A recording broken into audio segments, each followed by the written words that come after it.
Jason Ringenberg. Today's episode from our library.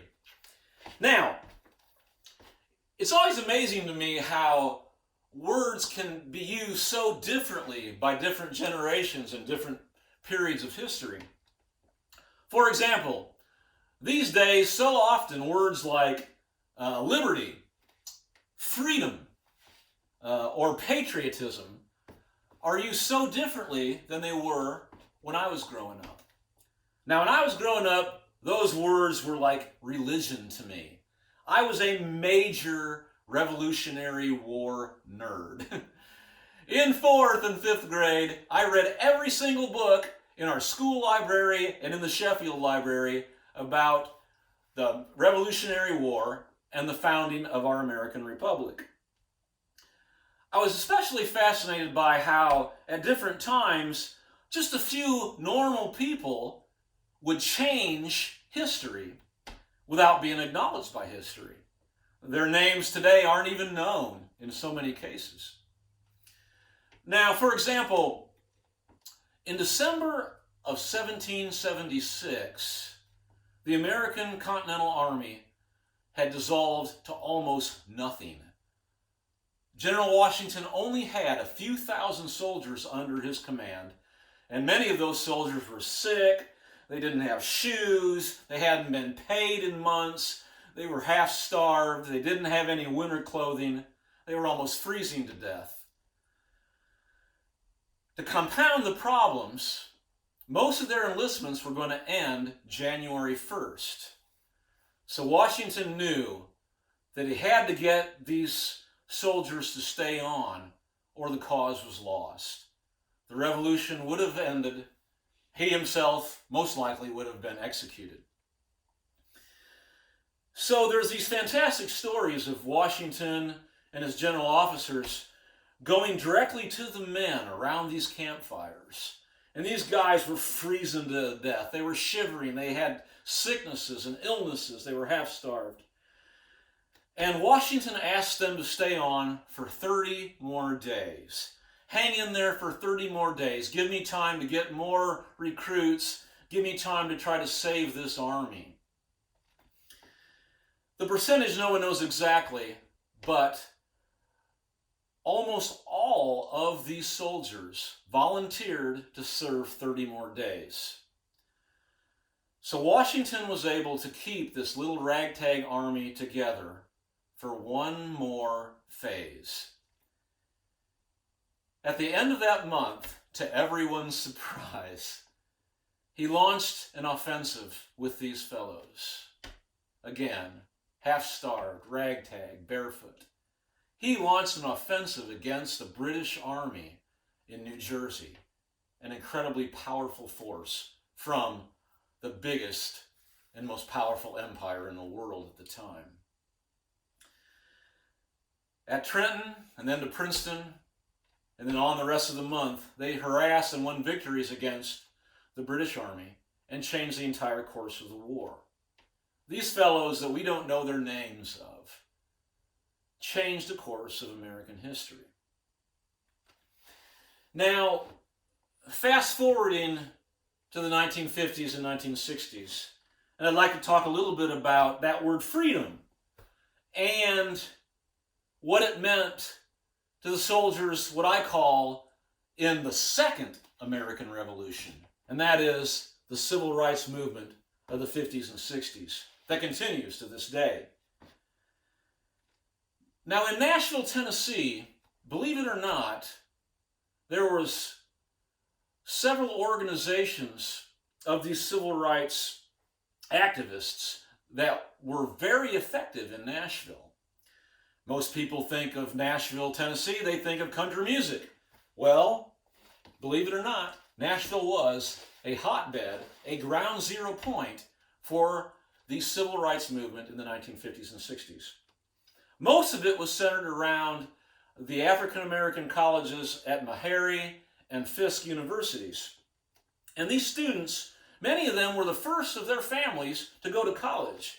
So for them to join in the civil rights struggles had consequences. For example, they had this program called the lunch counter sit-ins. they would go to these whites-only lunch counters, and they would sit in those booths and on those stools, and they would wait to be served, and they wouldn't leave until they were thrown out or arrested. Now, often they were jailed for doing this. They would have to serve time in jail for these actions. They would miss their classes. Sometimes they were expelled. So they paid a real price for what they did. Now, they did these lunch counter sit-ins. They did these marches. They would boycott these retail stores like Sears downtown on 2nd Avenue and on Church Street and on Broadway. They would boycott these major retail establishments because they would have these policies whereby these African Americans wouldn't even be able to use the dressing rooms to try on clothes before they bought the clothes. So they would hold these boycotts. And they were very effective and very successful in changing these policies that the local governments and the retail establishments had in Nashville, Tennessee. Most importantly, I think they did this without using violence. They really were students of Mahatma Gandhi and Reverend Martin Luther King. So they did all this without using violent methods. Now again, using that word freedom, let me take it to a more national perspective at the time. In the early 1960s, in 1961 especially, the Congress of Racial Equality decided to continue the freedom rides that had started in the 1940s and 1950s. What these freedom rides was African Americans would get on these buses and they would sit in the whites-only sections, and they would use the whites-only restaurants and restrooms at the bus stations. Now in the 40s and 50s, they were sporadic and only occasionally used. But in May of 1961, CORE decided to use them as a major program to break down segregation in the South. So they took volunteers and trained them to get on these buses in Washington, D.C., and they were going to ride these buses in May of 1961 through the American South to New Orleans. They were mostly African Americans, but there were some white students who joined in as well. Sometimes they would sit with the black riders, to sort of even make a more dramatic statement, or they would be sort of plants to help in case there was violence. They would get on the phone and call for help. In the early days of the rides, they went incredibly smoothly. So everyone was surprised. There was very little violence in Virginia, into the Carolinas, through Georgia. But when they reached Alabama, everything changed. The white supremacy groups, the local governments, I have to say the white society at large, had heard about these rides and decided that they were going to attack these rides and these riders. So they would form mobs, and they would show up at these bus stations, they would show up on the bus routes, they would stop the buses and threaten these people with violence. In Anniston, the threats became real. It was a Sunday morning, and most of these racists, these white supremacists, these Klanspeople had been to church that morning. They were wearing their Sunday clothes, and then they showed up on these bus routes, and they stopped one of the buses. They stopped it outside of Anniston.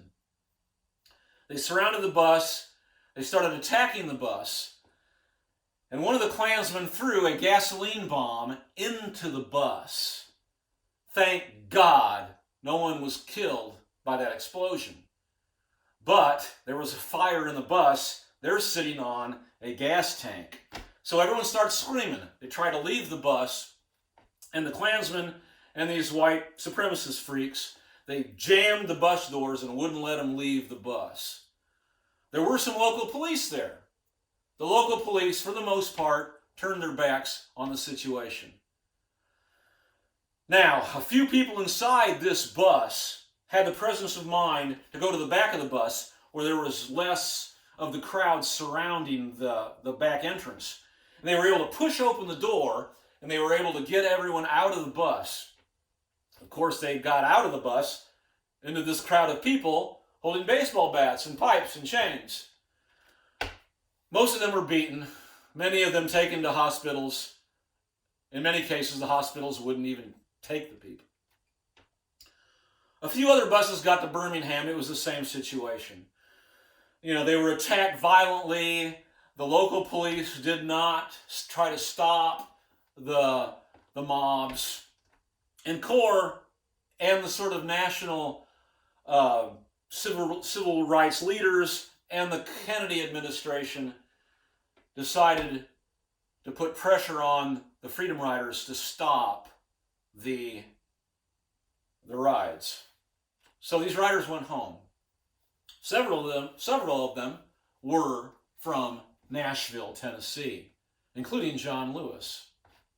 Now, John Lewis and Diane Nash were the leaders of the Nashville organizations that were participating in these events. Both of them were incredible people.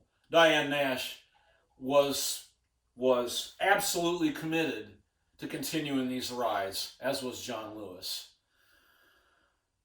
They got together with these students in the college dorm rooms at Meharry and Fisk. And there's these fantastic stories of these people sitting around in circles, and they brought their bank accounts, they brought their billfolds, they emptied out their pockets, their change, and they pooled all their money up. And they decided they were going to try to continue the freedom rides alone, without any support from any national organization or from the Kennedy administration. They were going to continue these rides. They figured they had enough money to get, between 15 and 20 tickets to Birmingham and Montgomery, at least that far. Their goal was just to try to spark the movement to continue. Because at that point, those segregated systems had stood in place. So Miss Nash and Mr. Lewis explained to everyone that there's no national support for what we're doing. We're all alone. No one is going to help us if these people attack us again. So we're going to take volunteers, and essentially everyone volunteered. They chose 17 of them to make this trip. Those 17 volunteers on the spot hand wrote out their wills. They wrote out their wills because they realized it wasn't a question of if violence would happen. It was a question of when the violence would happen. They did not expect to live through it. So they got on these buses in Nashville, downtown Nashville. They rode to Birmingham. The Birmingham mobs had heard about what was happening. The governor had heard about what was happening. Everyone knew they were coming. The local authorities knew they were coming. Nobody was there from the authorities to stop these mobs from attacking the Freedom Riders, and that's what happened. It was the worst violence that had happened to date. They somehow escaped to this African-American church. They were surrounded by these mobs. Martin Luther King, Dr. King, showed up and tried to keep the situation from getting worse. Now, the riders decided to continue the rides. They went to Montgomery. If anything, it was worse there. Once again, the authorities did nothing to stop the mobs from doing their terrible work. They got to Montgomery. They were pulled from the buses. John Lewis was almost killed. John Siegenthaler was there, a white journalist trying to help out the cause as much as he could. He was actually a representative of the Kennedy administration. He was driving one of the victims of the violence to the hospital. They stopped his car, pulled him from the car, and beat him to near death. In defense of the white Alabama authorities, I should say that not all of them, supported this violence. In fact, a few of them stood against it. There were a few police officers who stood up to the crowds. One of them was actually the head of the state police department. His name was Floyd Mann. When he heard about what was happening in Montgomery, he raced his car like 90 miles an hour through these windy country roads to Montgomery and got there as the violence had reached its peak. There was one freedom rider who had knelt down to pray while all this was happening, and he was being attacked by the mob with baseball bats. Floyd Mann showed up and ran over to this crowd, and he was all alone. There was no other white people or officers that were standing against this crowd. He was all alone. He pulled out his pistol and he pointed it at one of the people holding the bat, and he said, "If you swing that bat one more time, I'm going to pull this trigger." Then he shot into the air several times, and he yelled to the crowd and said, "You people have 5 minutes to disperse. If you don't disperse, I'm going to start shooting you, and later I'll take your names down and tell your families." Whoa. That made all these freaks and all these thugs stop. What did he mean by that? And they sort of stopped, they sort of pulled back, and the violence sort of abated. So, but not before, like I said, John Lewis and John Siegenthaler were sent to hospitals almost near death. Now, the Freedom Riders, once again, most of them had made it to Montgomery. They were still faced with choices. Do we go on with this? And they decided to go on with it. But in the meantime, the national press got wind of what was happening in Montgomery and in Birmingham, and they sent their reporters down. And in the evening news, there it was. They were reporting this. They were showing pictures of it. Some of those reporters were beating themselves. All of a sudden, the Freedom Rides took spark again, thanks to those Nashville college students. So, the Freedom Rides continued all through the South that summer. Hundreds of people from all over the South and the North joined in these Freedom Rides, African American and whites. They filled the jails across the South. They wanted to be thrown in jail because they knew that if they were all thrown in jail, the jails would fill up, and these authorities, these governments, these local governments, wouldn't have money to maintain the prisons. That's what they did. So in the end, these Freedom Rides continued until the local authorities and the state governments decided to step in, to stop the violence, and to prevent and eliminate these segregated norms in the buses and in the bus stations. So, once again, use that word freedom. These riders used that word. That was their name. They were the Freedom Riders. They changed history. Just a few folks, a few college students from Nashville, Tennessee, sparked and changed history. They changed American and world history. A few dozen students with no legal support, with no support from the local governments. They did that. Now, last March, I felt compelled to write a song about the Freedom Riders. And it was a song that I have to say, it was easy to write. It just took its own sort of energy, and it was like there was someone else writing the song as I was doing it. And I am proud of this very small, minor statement that I'm making, and I do feel that the use of freedom, of the word freedom in this song, is the way that word should be used. So here you are, folks. This song is called "The Freedom Rides Weren't Free."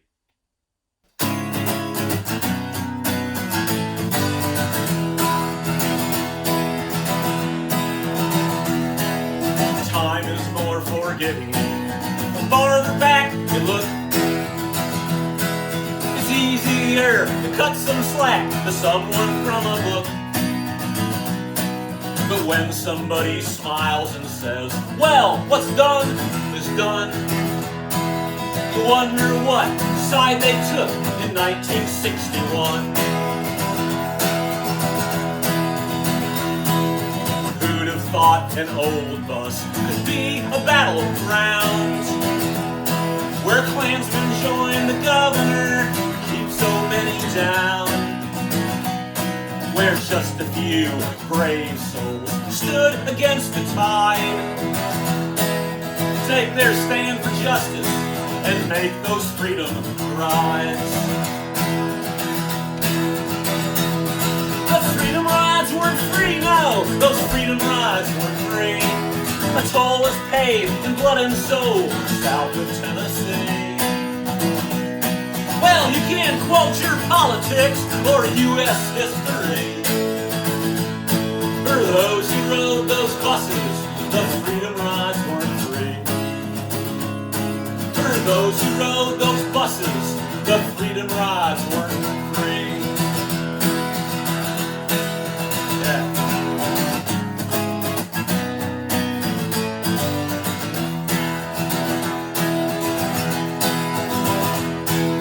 Yes, I live in good old Nashville, Tennessee, where superstars take selfies and wave at you and me.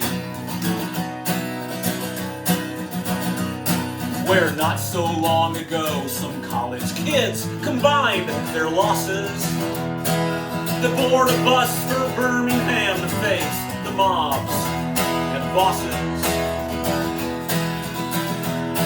Through fire bombs and beatings and jail for everyone, those kids kept up their courage and they never used a gun or responded in anger or give what they received.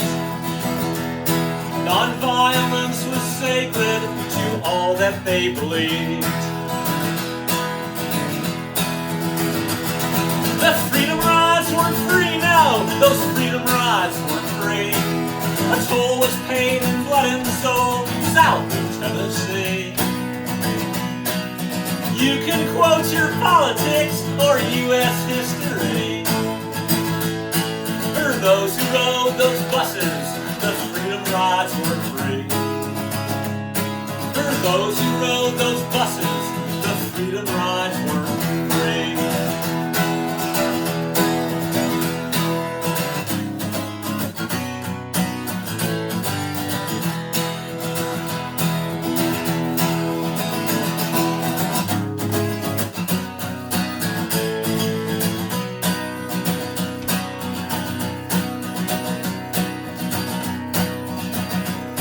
From Anniston to Birmingham and down through Mississippi,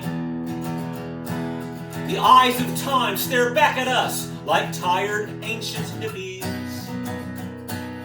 Echoes from those days now you will rarely hear, except from those that were there on either side, so clear. Freedom rides weren't free, no, those freedom rides weren't free. A toll was paid in blood and soul south of Tennessee. Well, you can quote your politics or U.S. history. For those who rode those buses, the freedom rides weren't free. For those who rode those buses, the freedom rides weren't free. Those who rode those buses, the freedom rides weren't free.